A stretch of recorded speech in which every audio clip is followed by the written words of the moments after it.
ডাকসু নিয়ে হাইকোর্টের আদেশ, চেম্বার আদালতে স্থগিত, নির্বাচনে আর কোনো বাধা নেই জানালেন আইনজীবী।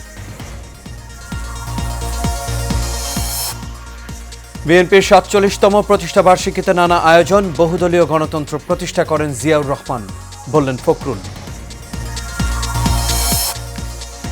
দেশে জরুরি অবস্থা জারির খবরটি গুজব, বললেন আইন উপদেষ্টা। আইন শৃঙ্খলা নিয়ন্ত্রণে রয়েছে দাবি স্বরাষ্ট্র উপদেষ্টা। এবং আফগানিস্তানে ৬ মাত্রার ভূমিকম্পে ব্যাপক ক্ষয়ক্ষতি, নিহতের সংখ্যা বেড়ে ৮ শতাধিক, আহত প্রায় ৩,০০০।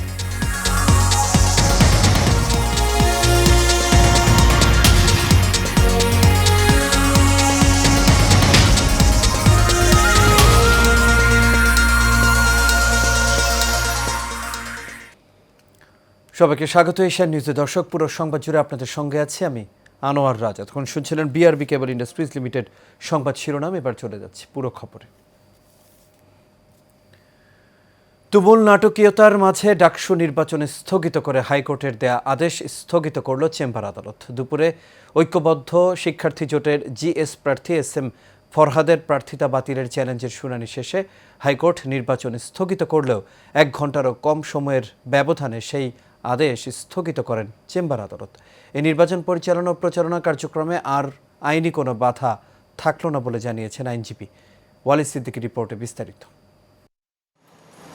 ডাকসু নির্বাচনে জিএস প্রার্থী এস.এম. ফরহাদের প্রার্থিতা বাতিল চেয়ে রিটের শুনানির দিন ধার্য ছিল মঙ্গলবার। তবে গুরুত্ব বিবেচনায় একদিন এগিয়ে আজ দুপুরেই শুনানি হয়। উভয় পক্ষের দীর্ঘ শুনানি শেষে ডাকসু নির্বাচন ৩০ অক্টোবর পর্যন্ত স্থগিত করেন হাইকোর্ট। এ সময়ের মধ্যে ফরহাদের প্রার্থিতা নিয়ে কোনো আপত্তি থাকলে লিখিত আকারে নির্বাচনী ট্রাইব্যুনালে জমা দিতে বলা হয় রিটকারীকে। একই সঙ্গে এস.এম. ফরহাদের প্রার্থিতা কেন অবৈধ ঘোষণা করা হবে না জানতে চেয়ে রুল জারি করা হয়। সঙ্গে সঙ্গেই এই আদেশের বিরুদ্ধে চেম্বার আদালতে আবেদন করেন ঢাকা বিশ্ববিদ্যালয়ের আইনজীবী। গুরুত্ব বিবেচনায় হাইকোর্টের আদেশের কার্যকারিতা স্থগিত করেন চেম্বার আদালত। এই বিষয়টি যে গুরুত্ব এবং ইম্পর্টেন্স বলে আমরা চেম্বার জাজের আদালতে হাতে লিখিতভাবে আবেদন করেছি। এই লিখিত আবেদন গ্রহণ করে মাননীয় চেম্বার জাজ হাইকোর্ট ডিভিশনের এই আদেশ, যে ডাকসু নির্বাচনকে স্থগিত করে যে আদেশ দিয়েছিল, এই আদেশকে সিএমপি ফাইল বা সিভিল মিসসেলেনিয়াস পিটিশন ফাইল এবং শুনানির আগ পর্যন্ত স্থগিত আদেশ দিয়েছেন। অর্থাৎ এই মুহূর্তে ঢাকা বিশ্ববিদ্যালয়ের ডাকসু নির্বাচন পরিচালনার ক্ষেত্রে এই মুহূর্তে কোনো বাধা থাকলো না। মঙ্গলবার এ বিষয়ে পূর্ণাঙ্গ শুনানি অনুষ্ঠিত হবে সুপ্রিম কোর্টের চেম্বার আদালতে। এদিকে ডাকসু নির্বাচন স্থগিতের আদেশের তীব্র প্রতিক্রিয়া সৃষ্টি হয় ক্যাম্পাসে। পরে চেম্বার আদালতের আদেশে সেই স্থগিত আদেশ প্রত্যাহার হওয়ায় খুশি নির্বাচনমুখী শিক্ষার্থীরা। Walid Siddiqui, Asian television, Dhaka.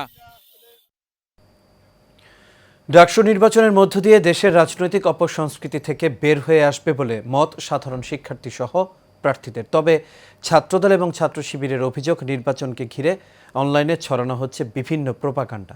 বিস্তারিত নূর মোহাম্মদ ভুঁইয়ার রিপোর্টে। ৬ বছর পর ডাকসুতে উৎসবের আমেজ। সবার আনন্দ দেখে মনে হচ্ছে ডাকসুর মধ্য দিয়ে যেন নতুন এক রাজনীতির যাত্রা শুরু হচ্ছে। লম্বা ট্রেনের মতো বিশাল বিশাল ইস্তেহার দিচ্ছেন প্রার্থীরা। ডাকসু নির্বাচনকে আশাব্যঞ্জক হিসেবে দেখছে সাধারণ শিক্ষার্থীরা। নির্বাচনের পরে আমাদের প্রত্যাশা হচ্ছে একটি শিক্ষার্থী বান্ধব পরিবেশ তৈরি। যেই ছাত্র সংসদে যাক, সে যেন সবার ভোটে নির্বাচিত হয়ে যায়, কোনো কারচুপি। যেমন আমি তো জন্মের পর থেকে যতগুলো নির্বাচন দেখেছি, সে জাতীয় নির্বাচন হোক যেটাই হোক, সবগুলোতেই কারচুপি ভরা ছিল। এদিকে ছাত্রদল সমর্থিত প্যানেলের অভিযোগ, নির্বাচনকে ঘিরে অনলাইনে ছড়ানো হচ্ছে প্রোপাগান্ডা। ঢাকা বিশ্ববিদ্যালয়ের যে অনলাইন কেন্দ্রিক, আমি বলেছি তো অনলাইন আর অফলাইন দুটো মার টোটালি ডিফারেন্ট, কিন্তু এই অনলাইন প্রোপাগান্ডার মধ্য দিয়ে সাধারণ শিক্ষার্থীদের বিভ্রান্ত করার অপচেষ্টা চালানো হয়। কিন্তু ঢাকা বিশ্ববিদ্যালয়ের শিক্ষার্থীরা এর দ্বারা বিভ্রান্ত হবে না, এটা নিশ্চিত। কিন্তু গোটা বাংলাদেশে একটা থমথমে পরিস্থিতি তৈরি করার অপচেষ্টা চলছে বিভিন্ন অনলাইন প্রোপাগান্ডার মধ্য দিয়ে।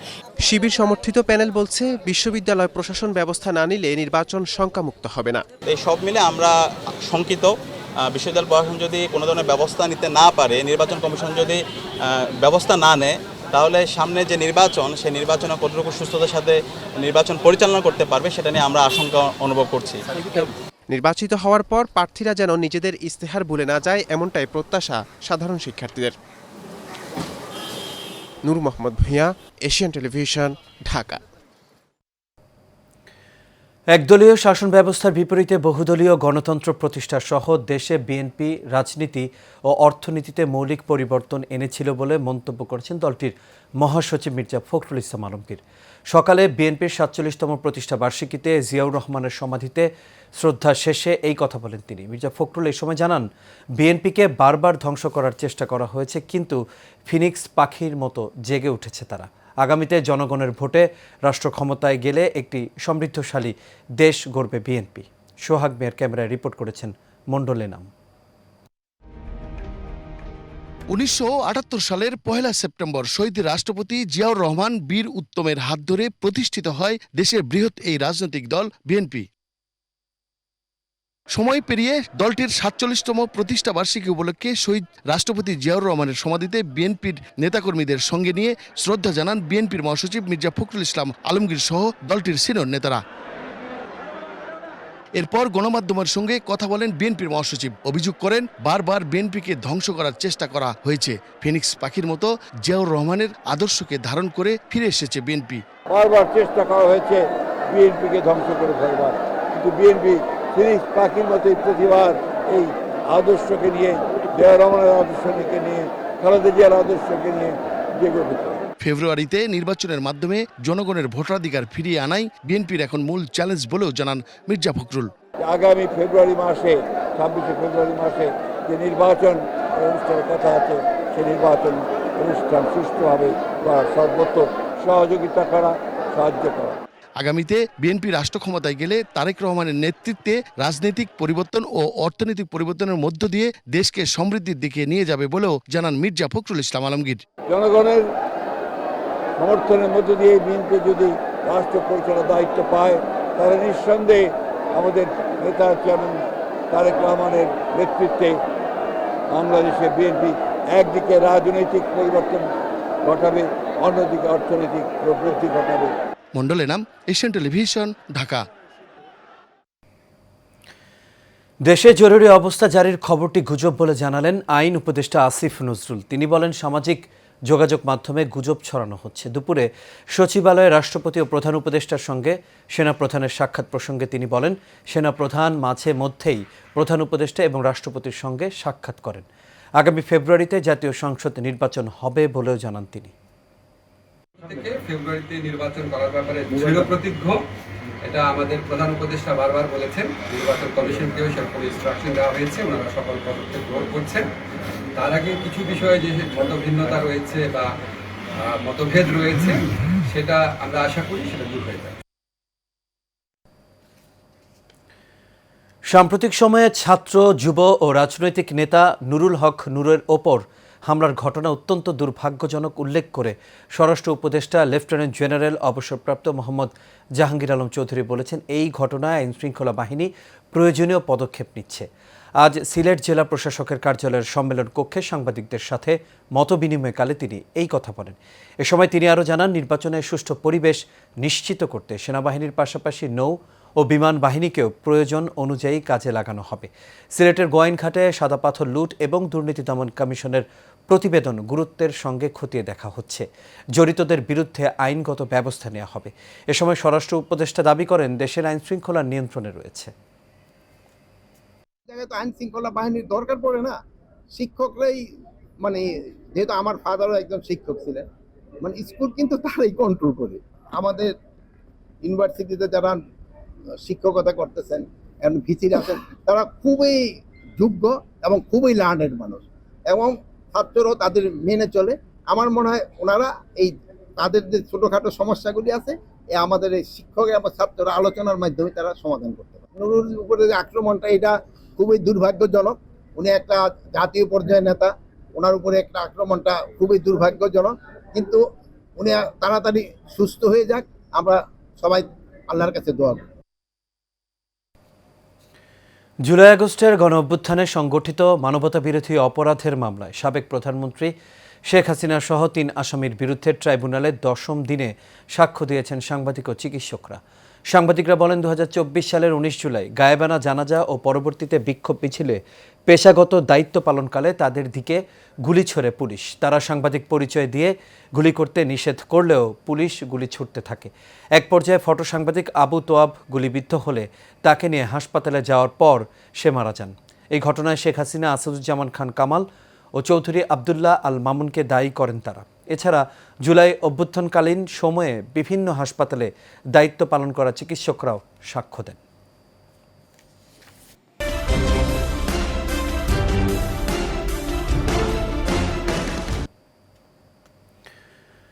গাজীপুরের পুবাইল থানাধীন সুকুন্দিরবাগ সরকারি প্রাথমিক বিদ্যালয় মাঠে চারা গাছ বিতরণ কর্মসূচি অনুষ্ঠিত হয়েছে।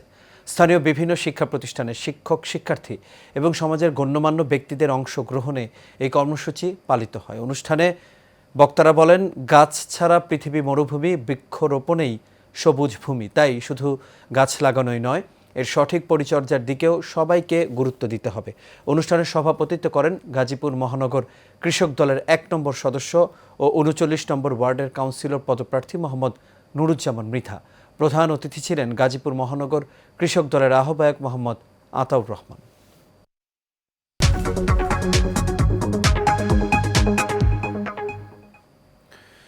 বাংলাদেশের সুপার ব্র্যান্ড এবং টেক জায়ান্ট ওয়ালটন ব্র্যান্ডের লিফট প্রোডাক্টের ব্র্যান্ড অ্যাম্বাসেডর হিসেবে নিযুক্ত হলেন দেশের জনপ্রিয় সঙ্গীতশিল্পী তাহসান খান। সম্প্রতি রাজধানীর ওয়ালটন কর্পোরেট অফিসে এক জাঁকজমকপূর্ণ অনুষ্ঠানে তাহসান খানের সঙ্গে এই চুক্তি স্বাক্ষরিত হয়। ওয়ালটন লিফটের পক্ষে চুক্তিতে স্বাক্ষর করেন ওয়ালটনের ব্র্যান্ড অ্যাম্বাসেডর এবং জাতীয় ক্রিকেট দলের অলরাউন্ডার মেহেদী হাসান মিরাজ। এ সময় ওয়ালটন হাইটেক ইন্ডাস্ট্রিজ পিএলসির পরিচালক SM মঞ্জুরুল আলম অভি, ওয়ালটন প্লাজার managing director Mohammad Raihan, Walton লিফটের চিফ বিজনেস অফিসার জেনানুল ইসলাম সহ অন্যান্য ঊর্ধ্বতন কর্মকর্তাগণ উপস্থিত ছিলেন।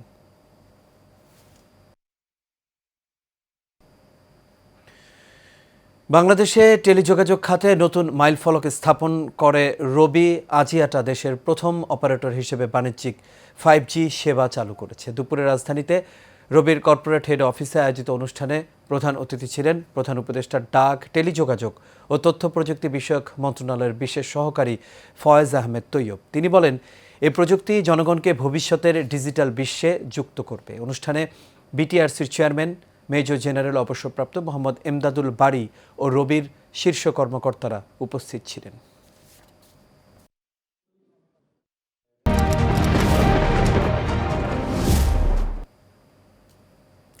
এবার প্রবাসের খবর।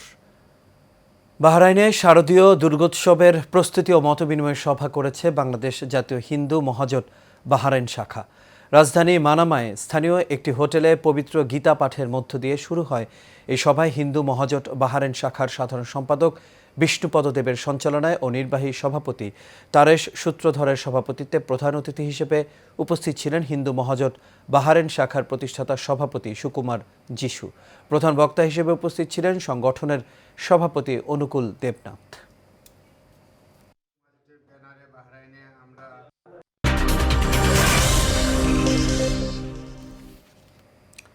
এবার খেলার খবর। কয়েকদিন ধরে ক্রিকেট পাড়ায় আলোচনার কেন্দ্রবিন্দুতে রয়েছে বাংলাদেশ ক্রিকেট বোর্ডের নির্বাচন। এমন পরিস্থিতিতে দুপুর 2টা নাগাদ সিলেটের একটি 5 তারকা হোটেলে শুরু হয় বিসিবির পরিচালনা পর্ষদের সভা। সেখানে আলোচ্য বিষয় ছিল আসন্ন বিসিবির নির্বাচন। বিসিবির একটি সূত্র গণমাধ্যমকে জানিয়েছে, আসন্ন অক্টোবরের প্রথম সপ্তাহে নির্বাচন অনুষ্ঠিত হবে। বিসিবির সভায় এই সিদ্ধান্ত নেওয়া হয়েছে। এদিকে নির্বাচনে লড়াই করার ঘোষণা দিয়েছেন তামিম ইকবাল খান।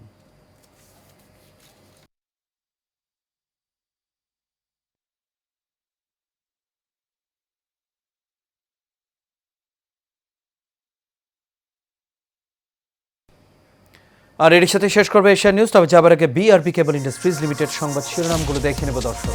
আরও একবার ডাকসু নিয়ে হাইকোর্টের আদেশ চেম্বার আদালতে স্থগিত। নির্বাচনে আর কোনো বাধা নেই জানালেন আইনজীবী। বিএনপির ৪৭তম প্রতিষ্ঠা বার্ষিকীতে নানা আয়োজন। বহুদলীয় গণতন্ত্র প্রতিষ্ঠা করেন জিয়াউর রহমান, বললেন ফখরুল। দেশে জরুরি অবস্থা জারির খবরটি গুজব, বললেন আইন উপদেষ্টা। আইন শৃঙ্খলা নিয়ন্ত্রণে রয়েছে দাবি স্বরাষ্ট্র উপদেষ্টা। এবং আফগানিস্তানে 6 মাত্রার ভূমিকম্পে ব্যাপক ক্ষয়ক্ষতি, নিহতের সংখ্যা বেড়ে 8 শতাধিক, আহত প্রায় 3000। দর্শক, এই ছিল আমাদের এখনকার আয়োজনে। আমাদের পরবর্তী সংবাদ দেখার আমন্ত্রণ রইল। এতক্ষণ সাথে থাকার জন্য সবাইকে ধন্যবাদ।